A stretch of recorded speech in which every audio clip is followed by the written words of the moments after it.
আমাদের take সাইগা YouTube পরিবারের আরেকটা নতুন টিএসসি নিউজের এপিসোডে আপনাকে আবার স্বাগত জানাই। আমি অভ্র। আজকে এত এক্সাইটিং খবর আছে, এত ভালো ভালো খবর আছে যে উত্তেজনার বসে দাঁড়িয়ে গেছি। না, ব্যাপারটা একদমই সেরকম নয়, জোকস অ্যাপার্ট। আসল কথা এটাই যে আজকে অবশ্যই খুব ভালো ভালো খবর আছে। ভিডিও শেষ অবধি দেখবেন।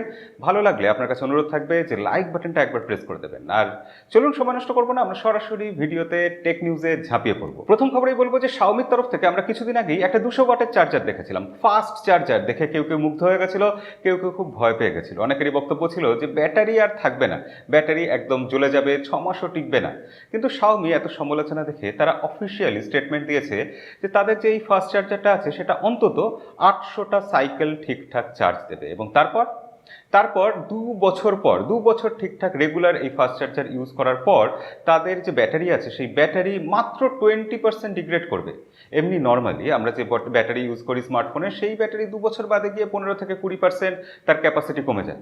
শাওমি সেখানে বলছে 200 ওয়াটের চার্জার দিয়ে চার্জ করলেও তারপরও মাত্র 20% ডিগ্রেড করবে, অর্থাৎ 80% ব্যাটারি ভালো থাকবে। তার মানে স্বাভাবিকভাবে যা হয় তার থেকেও বোধহয় বেশি ভালো থাকবে ব্যাটারি।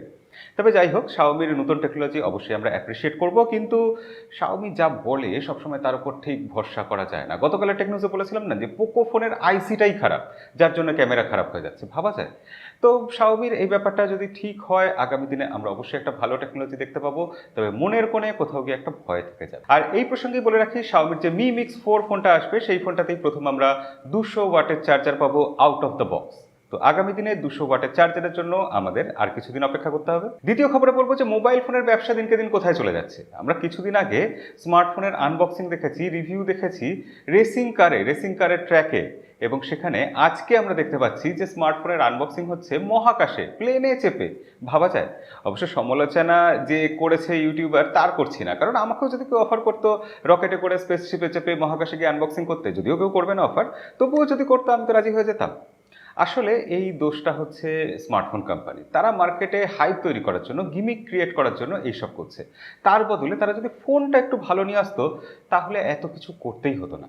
OnePlus Nord CE এই ফোনটা লঞ্চ হয়ে গেছে, 5G ফোন, এবং এই ফোনটার আনবক্সিং একজন ইউটিউবার আকাশে প্লেনের মধ্যে চেপে করেছেন। কি দরকার ছিল যদি ফোনটা স্ট্রং হতো? আসলে এই ফোনটা এমনিতে খুব খারাপ নয়। ফোনটার মধ্যে কোয়ালকম স্ন্যাপড্রাগন 750G প্রসেসর আছে, এবং এই ফোনটাতে OnePlus-এর অক্সিজেন ওএস আছে। 3.5mm হেডফোন জ্যাকের পোর্ট আছে। কিন্তু এত কিছু থাকা সত্ত্বেও, অ্যামোলেড ডিসপ্লে, 90 হার্টজের রিফ্রেশ রেট, সব কিছু পাওয়া সত্ত্বেও আমরা খুশি হতে পারিনি এই ফোনটা নিয়ে। এই ফোনটার দাম এমনিতে রাখা হয়েছে ইন্ডিয়াতে ডিসকাউন্ট দিয়ে 22,000 ইন্ডিয়ান রুপি। সেক্ষেত্রে তারপরও কেন লোকে খুশি হতে পারছে না? প্রথমত, এই ফোনটাতে ব্যাক সাইডে রয়েছে প্লাস্টিক, এবং ফ্রেমটাও প্লাস্টিকের। কোনো ডুয়েল স্টিরিও স্পিকার নেই। এখানে অ্যালার্ট স্লাইডার, অর্থাৎ ওয়ানপ্লাসের যেটা একদম ট্রেডমার্ক, সেই জিনিসটাও পর্যন্ত ওয়ানপ্লাস সরিয়ে নিয়েছে। তারপরও এই ফোন লোকে কেন নেবে? এছাড়াও এখানে একটা মাত্র 5G ব্যান্ডের সাপোর্ট আছে। আমরা জানি ওয়ানপ্লাস এর আগে বলেছে OnePlus 9-এর ক্ষেত্রে যে তারা আপডেট দিয়ে কিন্তু 5G ব্যান্ড বাড়াবে না। তাহলে এই ফোনটা 5Gর জন্য নিলে তাহলে কতটা কাজে লাগবে, এটা নিয়েও সন্দেহ আছে। আলটিমেটলি OnePlus Nord CE এই ফোনটা নেওয়াটা আমার মতে খুব বোকামি হবে। তার থেকে আর একটু বেশি টাকা খরচা করে আর 2 মাস টাকা জমিয়ে আপনি OnePlus Nord নিন, এর থেকে বেটার হবে। এছাড়া অন্যান্য কোম্পানির তো বিভিন্ন অপশন রয়েছে। তাই সেক্ষেত্রে সমালোচনা যারা আনবক্সিং করছে তাদের নয়, সমালোচনা সেই কোম্পানির যারা নিজেদের বিশেষত্বগুলোকে নষ্ট করে ফেলছে। OnePlus কোম্পানিকে আমরা এত ভালোবাসতাম, তারা দিনকে দিন যে কোনো সাধারণ কোম্পানি হয়ে উঠছে। এর পরের খবরটা বলবো এমন একটা কোম্পানিকে নিয়ে যারা খুব সাধারণ কোম্পানি থেকে অসাধারণ হয়ে ওঠার চেষ্টা চালিয়ে যাচ্ছে।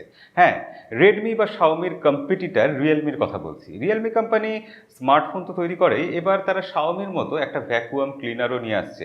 অর্থাৎ তারা শুধু স্মার্ট টয়লেট তৈরি করাটা বাকি রেখে দিয়েছে। এছাড়া রিয়েলমির তরফ থেকে অফিসিয়ালি জানা গেছে তারা 15 তারিখ যে লঞ্চ ইভেন্ট থাকছে রিয়েলমি জিটি, সেই লঞ্চ ইভেন্টে তারা রিয়েলমি বুক অর্থাৎ রিয়েলমি ল্যাপটপ, এছাড়া তারা রিয়েলমি প্যাড অর্থাৎ রিয়েলমি ট্যাবলেট, এই দুটো নিয়ে আসছে। এর পরের খবরটা তাহলে একটু অন্যরকম খবর হয়ে যাক। টেসলা কোম্পানি, এলন মাস্কের খবর। তার থেকে ইন্টারেস্টিং আর কি হতে পারে? এলন মাস্কের খবর আজকে এটাই যে এলন মাস্কের যে টেসলা কোম্পানি আছে তারা পৃথিবীতে বিভিন্ন রকম ব্যবসা করে, আপনারা জানেন। তারা ব্যাটারি চালিত গাড়ি তৈরি করে, বিলাসবহুল গাড়ি তৈরি করে, এবং এলন মাস্কের বিভিন্ন কোম্পানি কেউ মহাকাশে অভিযাত্রীদের নিয়ে যাবে এরকম বলেছে, কেউ গোটা দুনিয়াতে ইন্টারনেট দেবে, হাই স্পিড ইন্টারনেট এরকম বলেছে। এবার এবার টেসলা কোম্পানি তারা সম্ভবত রেস্টুরেন্টের ব্যবসায় নামতে চলেছে। হ্যাঁ, টেসলা কোম্পানি একটা ট্রেডমার্ক ফাইল করেছে যেখানে তারা রেস্টুরেন্টের ব্যবসা করবে, এরকম কিছু বোঝা যাচ্ছে, ইঙ্গিত আসছে। এবং সেক্ষেত্রে আগামী দিনে ইলন মাস্কের টেসলা কোম্পানির বিভিন্ন রেস্তোরাঁ আমরা বিভিন্ন দেশে দেখতে পাবো। কেমন লাগবে আপনার টেসলা কোম্পানির রেস্তোরাঁয় খেতে? তবে দাম কিন্তু টেসলার গাড়ির মতোই বেশি হবে বলে আশা করা যেতে পারে, এটা খেয়াল রাখবে। আমরা অনেকেই আছি যারা ফুটবল প্রেমী, ফুটবল খেলতে পছন্দ করি, এবং তার থেকেও বেশি লোক যারা মাঠে গিয়ে ফুটবল খেলেন, তার থেকেও বেশি লোক রয়েছে যারা ঘরে বসে অনলাইনে ফুটবল খেলতে পছন্দ করেন, গেম প্লে করতে কম্পিউটারে এবং মোবাইল ফোনে। এবং যারা এটা করেছেন তারা অবশ্যই স্পোর্টসের ফিফা এই গেমটার কথা শুনেছেন। কে কে শোনেননি সেটাই অবশ্যই কমেন্টে লিখে জানান। তো ফিফা 2021 এই গেমটা যে এসেছিল তার সোর্স কোড হ্যাক হয়ে গেছে, এবং স্পোর্টস যারা বিভিন্ন দেশের ফুটবলারদের সাথে পর্যন্ত চুক্তিবদ্ধ, তাদের তথ্য হ্যাক হয়ে যাওয়া মানে খুবই চিন্তার বিষয়। তবে স্পোর্টসের তরফ থেকে জানানো হয়েছে যে ফুটবলারদের কোনো ব্যক্তিগত তথ্য চুরি যায়নি, সেটা এখনও সুরক্ষিত আছে। তবে এটা তো বলতেই হয়, ভয় তো লাগেই। এবং স্পোর্টসের সোর্স কোড চুরি গেলে সেটা কিন্তু একটা বিশাল বড় ব্যাপার হয়ে যায়, এবং 780 GB ডেটা চুরি গেছে। তার মানে শুধু ফিফা 2021 এরকম নয়, কিন্তু বহু গেমের তার মানে সোর্স কোড চুরি গেছে। আমরা কয়েকদিন আগেই জেনেছিলাম যে গোটা পৃথিবী জুড়ে 2021 সালের Q1 সব থেকে বেশি এসওসি অর্থাৎ প্রসেসর বিক্রি হয়েছে মিডিয়াটেকের। তারা মার্কেট শেয়ারে কোয়ালকম স্ন্যাপড্রাগনকে পিছনে ফেলে দিয়েছে। মিডিয়াটেকের মার্কেট শেয়ার হচ্ছে 35%, সেখানে কোয়ালকম স্ন্যাপড্রাগনের মার্কেট শেয়ার 29%। স্ন্যাপড্রাগন 2 নম্বরে চলে এসেছে। গোটা পৃথিবী জুড়ে মিডিয়াটেকের প্রসেসর এত বিক্রি হচ্ছে, কয়েকদিন আগে আমরা এটা জেনেছিলাম। এবার আমরা জানতে পারলাম যে মিডিয়াটেকের প্রসেসর এত কেন বিক্রি হচ্ছে। এমনিতে আমরা জানি, সবাই জানি যে মিডিয়াটেকের প্রসেসর তুলনামূলক একটু দাম কম হয় এবং সস্তায় পুষ্টিকর খাদ্য আর কি, মানে কাকলি ফার্নিচারের মতো ব্যাপার, সেটা মিডিয়াটেকের প্রসেসরে আমরা পাই। তো মিডিয়াটেকের প্রসেসরের দাম জানা যাচ্ছে নতুন লিক থেকে যে একটা প্রসেসর $30 থেকে $35 পাওয়া যায়, অর্থাৎ ইন্ডিয়ান রুপিতে ধরলে 2100 থেকে 2200 রুপি, অথবা খুব বেশি হলে 2550 রুপিতে একটা মিডিয়াটেকের প্রসেসর পাওয়া যায়। এবার আপনি ভেবে দেখুন, লোকে কেন, কোনো কোম্পানি, আপনার যদি নিজের কোম্পানি থাকতো, আপনি কেন সেখানে কোয়ালকমের প্রসেসর লাগাবেন, যেখানে একটা কোয়ালকমের প্রসেসরের দাম অন্তত $100 কাছাকাছি আশেপাশে থাকে?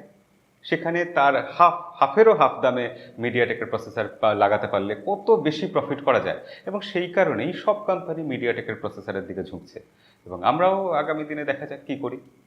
পরের খবরটা বাংলাদেশের আজকে বিশেষ খবর এটাই যে বাংলাদেশের শাওমি গ্রাহকদের থেকে ফিডব্যাক নিচ্ছে। তবে শাওমি নিজেদের ফোনের জন্য ফিডব্যাক নিচ্ছে না, শাওমি বলছে যে বাংলাদেশের গ্রাহকরা তাদের MIUI-তে কতটা কি চেঞ্জ চাইছেন, এবং এই ফিডব্যাক নিচ্ছে। তার মানে একটাই বোঝায় যে শাওমি আগামী দিনে MIUI-তে স্পেশাল কিছু নিয়ে আসবে, ইমপ্রুভ করবে, এটা অবশ্যই।